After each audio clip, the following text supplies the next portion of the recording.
Touchdown, Pantabangan, Nueva Ecija.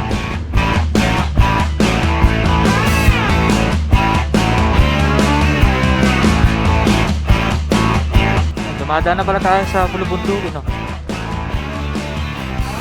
Tignan nyo sa kanan natin. Napakaganda, di ba?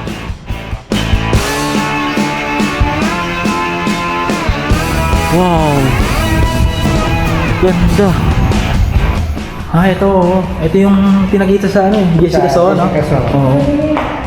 The village grew into a settlement and was officially included in the Philippines. So yun guys, din pala natin makikita sa gawin na yun. Yung lumang simbahan na, sir? Oo. Yung lumubog na. Pagdating ng April, bumaba yung tubig. Doon mo makikita yun. So yun. Sinong araw daw bali yan. Isang bali yan lumubog.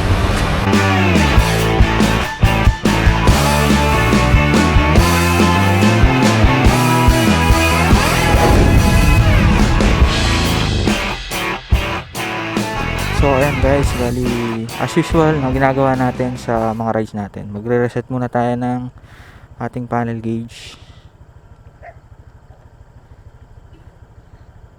So ayan, naka-reset na siya, and then set lang natin yung ating Google Map. So ayan, ang ipipin lang natin sa ating Google Map itong Highland Valley, Lakeside. So bali pupunta tayo sa may Pantabangan, Nueva Ecija, dun sa may Intang Lake. So bali kasi yung Intang Lake wala sa sa mismong Google Map. Parang hindi pa siya naka-register. Pag tinype mo yung Intang Lake, tuturo ka lang niya sa may sa mismong daan kung saan makikita mo lang yung yung mismong lake. So ayan, tara, let's go. Ayan, medyo lumalamig na, no? Ramdam ko na yung Pasko. So ayan, magandang umaga po sa inyong lahat, mga idol, mga paps. So ang araw natin is araw ng Martes, November 14. So ayan, bali pupunta nga tayo ng Nueva Ecija at ating papasyalan yung isang tourist destination doon sa may Pantabangan, yung Intang Lake. So ayan, bali ang oras natin is 5:31 AM. Medyo madilim pa. Actually pag ganitong mga buwan talaga mahaba yung gabi, no? Pag Christmas season, medyo mahaba yung gabi. So ayan, according kay Google Map, yung tatakbuhin natin is 102 kilometers. So ang magiging biyahe natin is 2 hours and 29 minutes. So ayan, depende yan kung ilan yung takbo natin, kung mabagal ba or mabilis, saka kung gaano tayo kabilis sa mga stopover natin. Siguro I think isang stopover lang tayo pag nakalahati na, mga around 50 kilometers. Yan. Ay, lumalamig na rin yung klima, no? Ramdam nyo na rin ba yung palapit yung Pasko?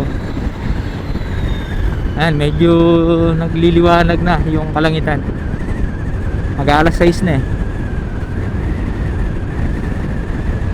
napakagandang magmotor ngayon dito dahil gawa na yung kalsada. Tapos meron na rin siyang ilaw sa gitna, yung mga LED. Dito na po tayo sa may Cabiao, Nueva Ecija. Maganda na rin yung kalsada dito sa may San Isidro, Nueva Ecija. So in fairness, konti na lang yung mga nadadaanan nating makalubak sa parting Nueva Ecija. Unlike before, grabe yung mga lubak dito Ayan mga paps, bali pagpupunta kayo ng Aurora, Dingalan, ayan, or Pantabangan. So dalawa yung ruta na pwede yung daanan. Ayan, kung makikita nyo sa ating Google Map, pinapaliko tayo ni Google Map, no? So ayan, pag lumigo kayo dyan, ang madadaanan nyo is yung Ahen. So tayo, didiretso lang tayo. Dadaanan natin yung Gapan City, San Leonardo. So pinipili natin yung ruta na to dahil medyo maganda yung kalsada dito unlike dun sa tinuturo ni Google Map sa may Hahen, Nueva Ecija. Medyo pangit pa yung kalsada dun although medyo malayo ng 1 kilometro dito, no? Pero basta dun tayo sa sa magandang kalsada. para hindi naman kawawa yung mga motor natin. Ayun, makikita nyo naman yung kalsada dito, bagong gawa. Tsaka ayun, napakagandang daanan. Kaya ito yung ruta na pinipili natin pag pumupunta tayo ng Dingalan, Aurora. Ayan, Gapan City na po tayo.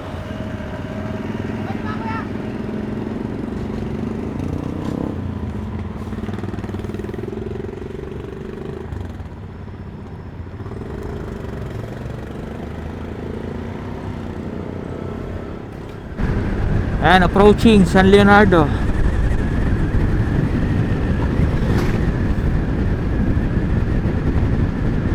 Ayan, San Leonardo, Nueva Ecija. Oh, di ba? Napakaganda ng kalsada dito. Ayan, naka-asfalto na rin dito. Nung pumunta tayo ng Dingalan, wala pa to eh. Ang asfalto na to. So, ayan, ito naman yung daan papuntang Gabaldon or Dingalan. Ayan. Mag-right turn lang kayo dito. Pero tayo, diretso tayo dahil pupunta tayo ng Pantabangan. Welcome to Cabanatuan City. Nandito na po tayo sa may Cabanatuan. Ayan, kakaliwa na tayo dito.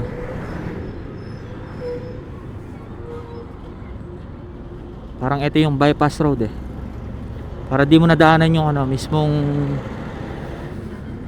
bayan ng Cabanatuan. And pag may nakikita tayong ganyan, ibig sabihin bawal dumaan dyan yung mga malalaking sasakyan tulad ng mga truck.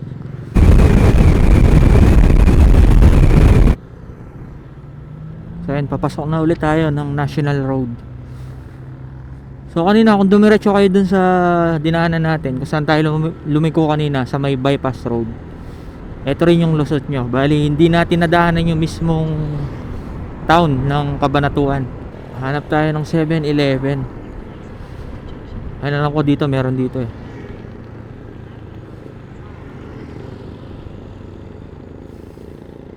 So, stop over muna tayo dito.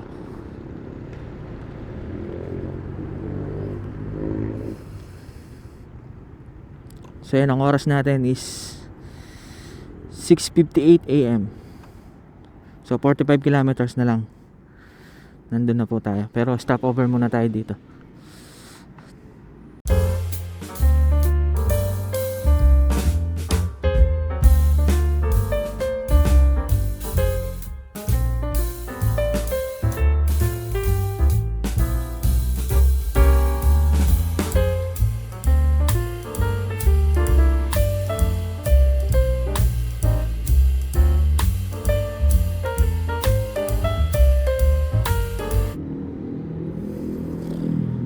So ayan guys, tapos na tayo magkape dito sa may 7-Eleven. Dito pala yan sa may Pinagpaanan, part ng Talavera yata, kung hindi ako nagkakamali.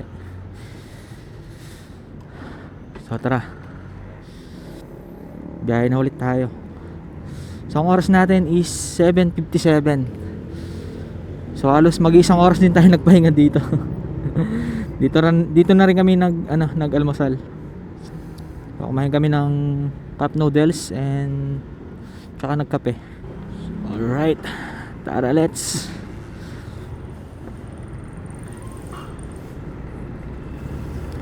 So yan, so far medyo maayos naman yung weather ngayon, no? Hindi rin masyadong nakatirik yung araw, pero hindi rin makulimlim, pero medyo maulap sa parting yun, no? So yan, 44 kilometers pa tatakbuhin natin. So ito palang kalsadang ito, yung Pinagpaanan, Rizal, Pantabangan Road. So ito rin yung madadaanan nyo pag pupunta kayo ng Dinadyawan, parting Dipakulaw or Kasiguran. Yan.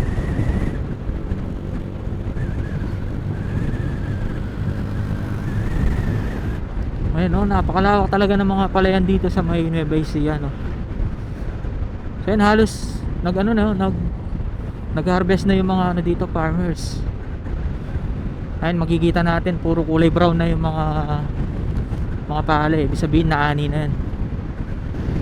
Ayun mga paps, maganda na yung view na makikita natin dito. Malapit na tayo sa mga kabundukan, no? Sarap magmotor dito. Probinsyang probinsya yung makikita natin, oh. Ayan, puro mga palayan, kaliwat kanan. Tapos napapalibutan ito ng mga kabundukan ng Sierra Madre. Napakaganda. Napakalakas din ng hangin na sumasalubong sa atin, no? Dahil amihan na yung ano ngayon, yung panahon natin ngayon. Kaya mahangin na talaga. Ayun, oh, ganda ng kalsada, oh. Napaka-chill lang. Tapos ang lupit pa ng nasa harapan natin, mga kabundukan. Napakasarap damhin ng hangin, Fresh na fresh. Dahil napapaligiran tayo ng kabukiran. Ito na yata yung town proper ng bayan ng Rizal.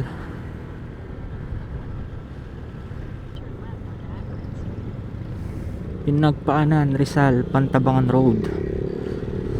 St. Joseph the Husband Parish Church. So, sabi dito, Pantabangan, kaliwa, Castañeda, Baler. Pantabangan, Baler, Aurora. So dito po tayo. So yan, sa mga pupunta ng Baler or party ng Kasiguran, ayan, ito rin po yung madadaanan nyo dito.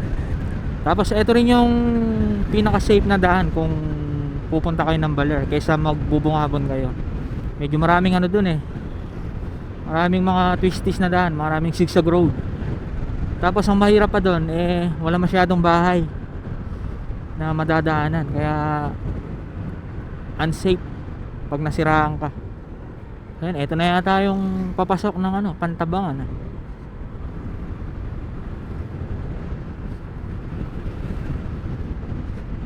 Ayan, welcome to Pantabangan. So sa Pantabangan na nga to. So ayan, ayon sa ating Google Map, nasa 17 kilometers na lang. Nandun na po tayo. Ayan, ito na yung welcome arc ng Pantabangan. Ayan, may mababasa tayo. Welcome to Pantabangan. Alright, touchdown Pantabangan, Nueva Ecija. Tapos malapit na rin tayo sa mga kabundukan, no?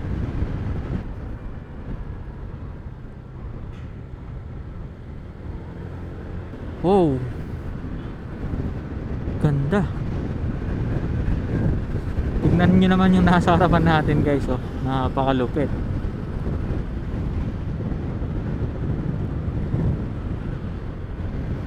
Napakaganda, oh. So ayan, welcome Barangay San Juan.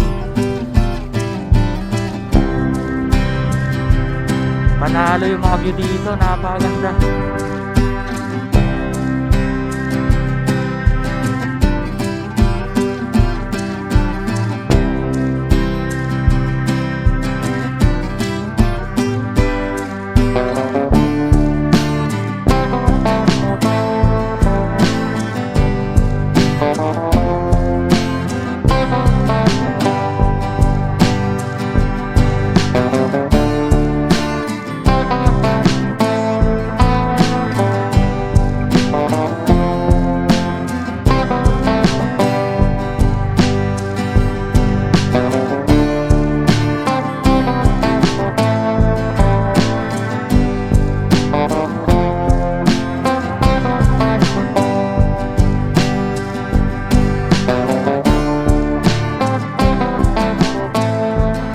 Hindi lang sa ibang bansa ang merong magagandang view at malulupit na view. Siyempre marami din yan sa ating bansa, sa Pilipinas. Ayan, dumadaan na pala tayo sa Bulubundukin, no? Ayan, tignan nyo sa kanan natin, no? Napakaganda, di ba? So ayan, mga zigzag road na yung madadaanan natin sa parting ito. Ayan, makikita natin sa ating mapa. Ayan, puro kurbada na, oh.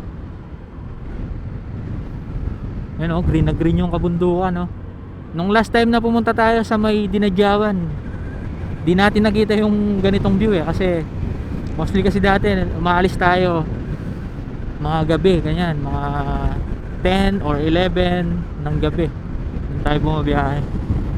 So So di natin nakita yung ganitong view. Napakaganda pala oh. So yun, yung mga tayo na yun, hindi pa tayo nagpo-vlog eh. Puro travel lang tayo.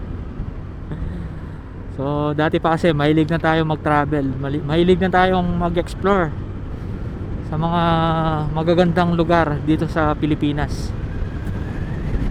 Yan, napakalilim dito.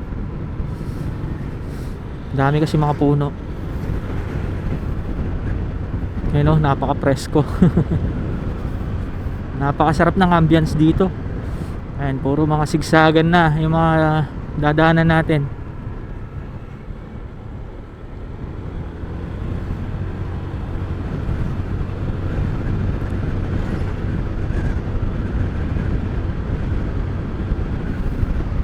Ayan, ito pa, isang kurbada.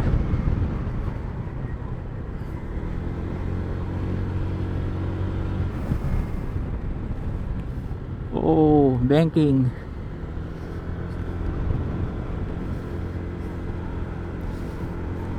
Ayan, ito pa. Malapit na lang tayo, 7.6 kilometers. Ayan, puro liko-liko na. Magigising na tayo dito dahil puro liko-liko na yung mga dinadaanan natin. Ito pa. Oh.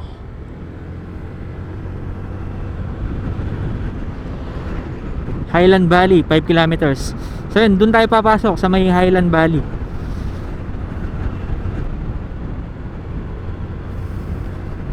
Yun oh, na-miss ko dito. Parang sarap talagang magkasiguran.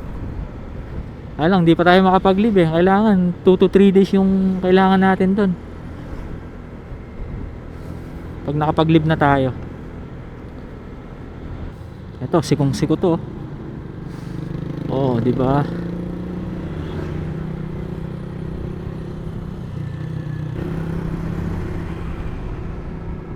May maganda dito, may harang yung yung gilid ng bangin.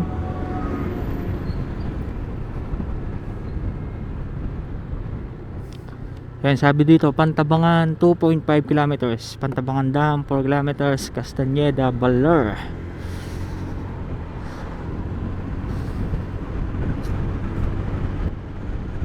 Ayan, pag pupunta kayo ng Baler, meron kayong maliit na parting madadaanan ng Nueva Vizcaya, yung Castañeda. Napakaliit na madadaanan nyo sa parting Nueva Vizcaya. Aya Bridge 1, Aya Bridge 2. Lupit ng pagkayo, parang Avengers.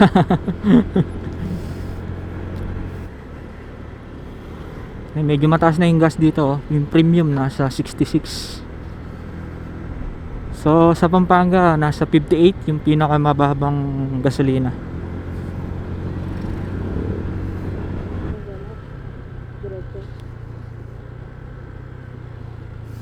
So yun, ayon sa Google Map dito daw eh. So diretsuhin natin.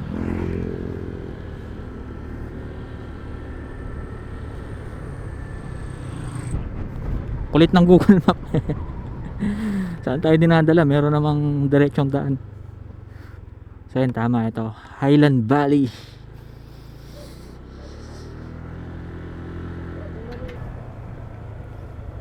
Nagkawarak-warak yung kalsada dito.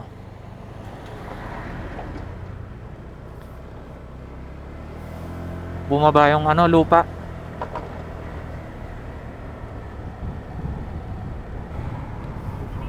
Marami din pala mga transient dito. Yan, sa mga gustong mag-overnight, marami naman pala kayong pagpipili ang dito, mga transient. Nakailang na tayo na nadaanan ng mga transient.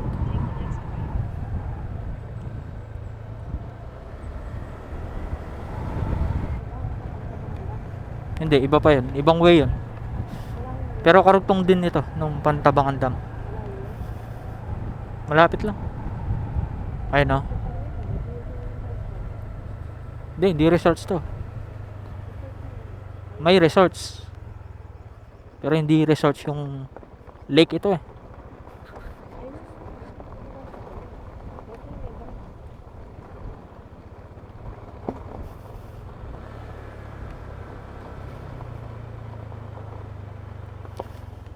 Sir, papasok. Ang ganda ng mga ano dito. Ito yata yung resorts eh.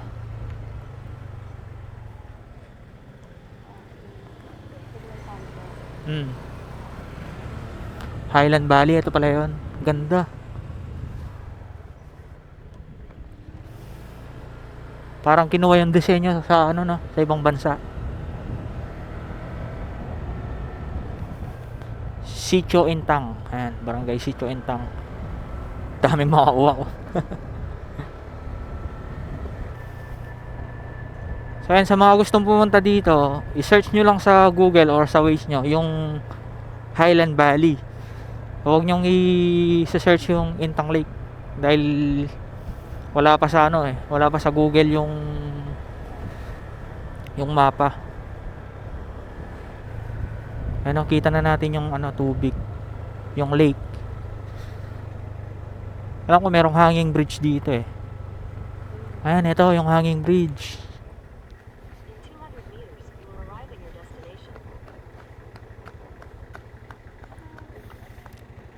Ito, please register here. Thank you. Love the Philippines. Ano, kita na natin yung ano, yung lake. Ganda. Hello sir, good morning po. Dito po yung registration sir. Ayan, ito yung hanging bridge. Kaya mo maglakad doon? Maganda doon mag-drone eh, doon sa may view deck.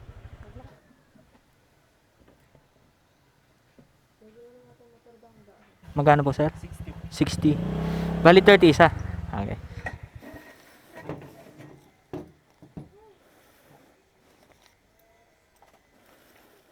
Ito po sir, 60 pesos. Sir, bali magkaiba po yung ano no, yung Pantabangan Dam tsaka dito. Bali ito, yung view deck. Yung Intang Lake, sinasabi nila na. Hanggang pwede doon sa yung motor. Tas yung parking, kahit saan naman, pwede naman.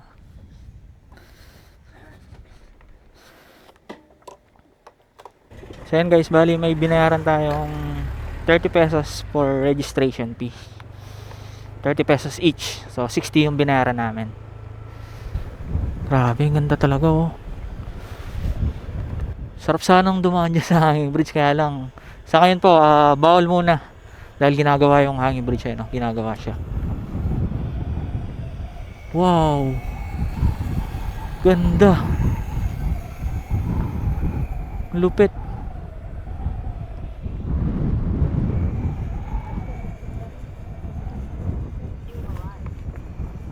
Hindi, libot muna tayo. May mga butin muna natin. Ganda no? Grabe, ang ganda.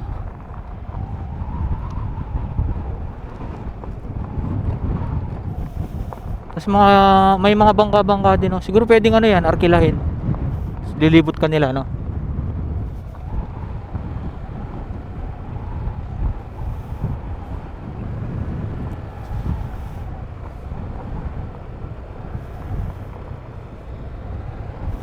Try natin mag-add dito Para masarap mag-ano dito mag-picnic no. Ano?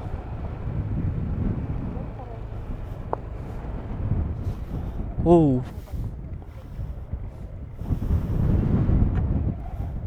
Ganda. Grabe, solid yung lakas ng hangin. Parang takot tayo magpalipad ng drone So yun, pinark lang natin yung motor natin dito. Tas ito yung view na makikita nyo pagdating nyo dito. Diba? Napakaganda. Hindi lang sa ibang bansa ang magagandang view. Ayan. Dito rin sa sa Pilipinas. Ayan, sa Nueva Ecija. Hindi ko alam kung pwedeng dito, yung mga mag-camping. Parang sarap mag dito Meron na talaga dito, bonfire, oh. Dami ring mga bote ng alak. Yun lang yung mahirap dito, no, sa atin. Hindi natin pinapahalagaan yung yung kalikasan. So dapat kung may mga bitbit tayo mga basura, dapat bitbitin din natin pauwi. Para ma-maintain yung yung ganda ng nature, 'di ba? Ayun, ang dami mga bote-bote, plastic. Yun lang yung nakakalungkot.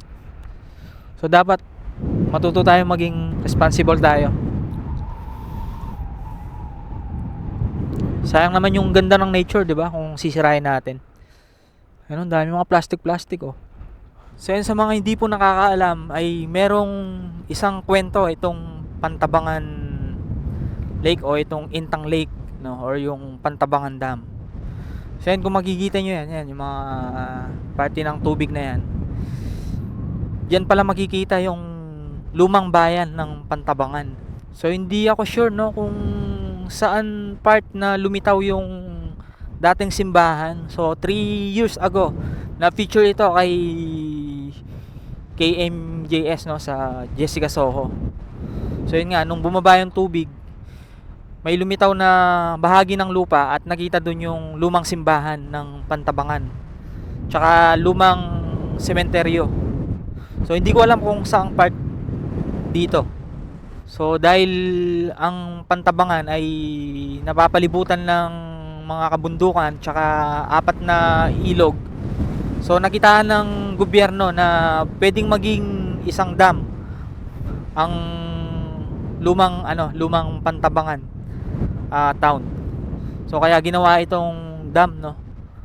So para maging irrigation ng mga magsasaka at maging source ito ng electricity. So madaling salita, pinalikas po yung mga tao. So nirelocate yung mga tao. Imagine niyo, no, kung wala itong tubig na to. Ano kaya ang itsura niya, 'di ba? Sa henerasyon natin ngayon.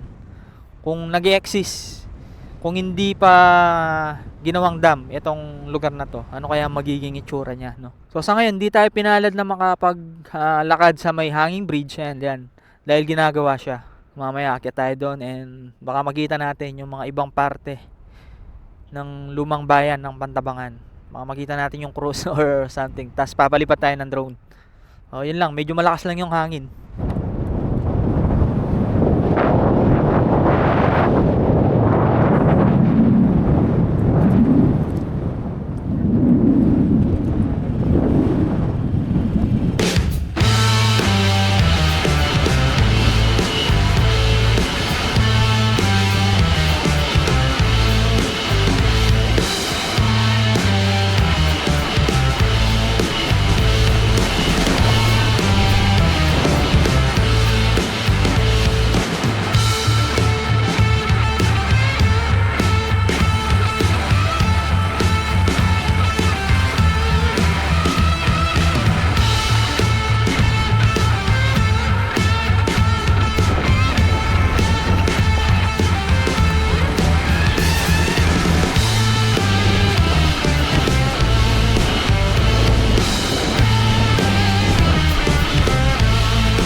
Si Zero nagdo-drone.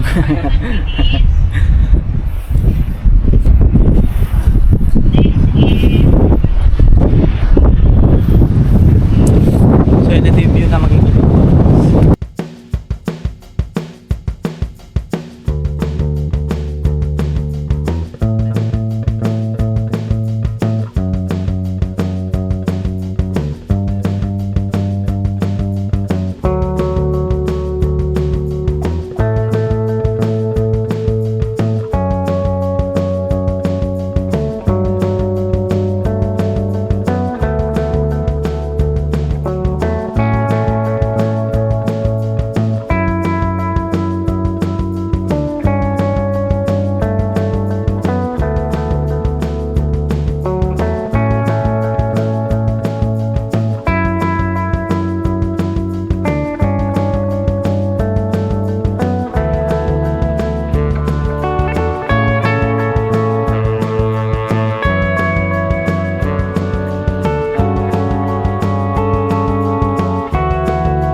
na dun, oh. Parang cottage siya. Siguro pwedeng ano yun. Pwedeng arkilahin yun. Saan kaya dito yung lumitaw na ano, yung lumang simbahan? Hindi natin siya makita. Sticker. So yun, shout out kay Quick Tipon. Thank you sir sa sticker.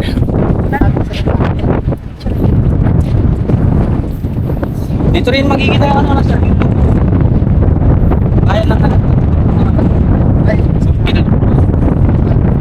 Oh. Pag bumababa yung ano no, pag bumababa yung tubig. Bandang April. April. So yun guys, bandang April pala, bumababa yung tubig tapos nakikita natin yung ano, yung lumang simbahan ng lumang bayan ng Pantabang.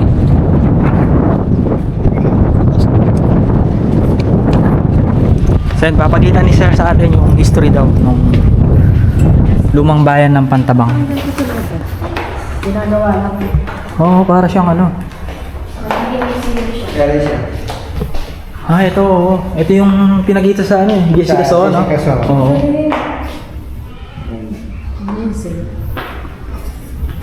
Ito, November 30, 1645. The village grew into a settlement and was officially included in the Philippines. Pero dati po naka-open po ito. Oo. I-open siya pagka. Tapos ito yung ano, Inaayos pa. Pantabangan Dam. Ayun, sa gawin yun. Doon yan. Doon sa gawin yan. Doon sa gawin yan. So yun guys, din pala natin makikita sa gawin na yun. Yung lumang simbahan na sir. Oo. Yung lumubog na. Pagdating ng April, bumaba yung tubig. Doon mo makikita yun. So yun. Sinong araw daw bari yan. Isang bari yung lumubog. Thank you kay sir sa pagbabahagi ng history. Ano pangalan mo sir? Aray. Ayan. Baka may gusto kang i-shoutout sir. Shoutout na lang sa pamilya ko sa Adorable, sa Ayun. Jobins Resort. Alright. Bali taga dito kayo sir? Sa Leonardo. Sa Leonardo. Bali dito lang kayo Kasama ko taga-kanin. Okay.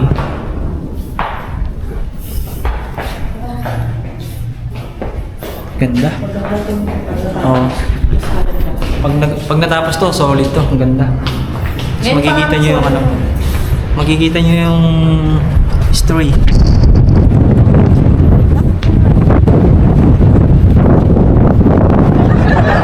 Ay, napaka-solid naman ang hangin dito. Napakatatas. Kaya sumasayo yung drone natin kanina. Kawawa.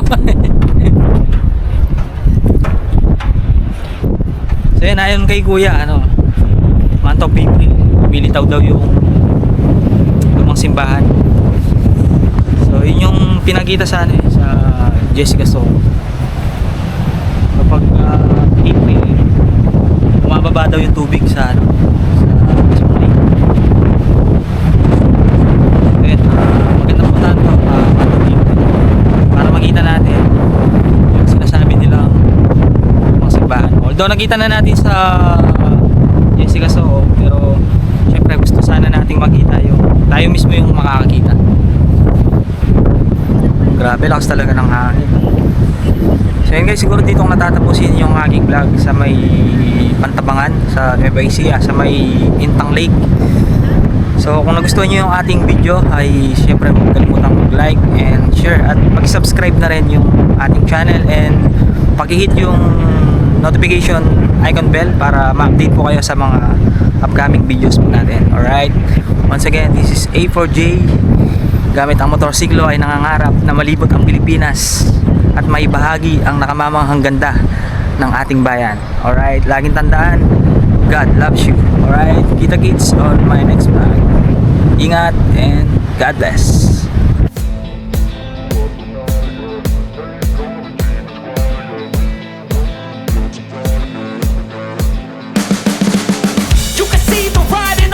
So yun mga paps, bawal palang mag-ano dito, palipad ng drone. So silip lang tayo ng mabilisan. So yun yung mismong damo. Sayang, ganda pa naman sana ng view kung meron tayong aerial shot dito.